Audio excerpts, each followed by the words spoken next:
I remember almost to the minute my first experience with the American Heart Association. I was a research fellow in Baltimore, and after pretty much a sleepless night on the train to Charleston, South Carolina, I attended the annual spring meeting of the Epidemiology and Prevention Council. It was pretty impressive. There we were, titans like Jerry Stamler and little folk like myself, all in one room. I found that very appealing. The following year, I presented at the Epidemiology and Prevention meeting in Santa Fe, and I've been attending these meetings ever since. These meetings have sparked several studies of mine, including a small feeding study which helped establish my research credentials. The DASH trial followed, launching my career.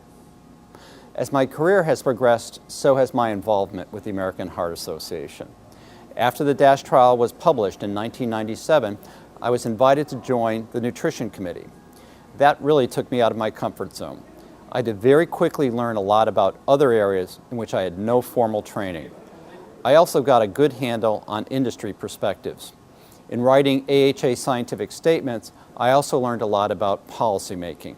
That's where the rubber hits the road, understanding the strengths and weaknesses of available data and identifying key gaps. Of course, writing these statements can be challenging and time-consuming, but it's also very rewarding, having a positive impact on public health. Now, I often serve as a spokesperson for the American Heart Association. This is a great opportunity to get the word out, to magnify our message beyond the borders of our scientific meetings.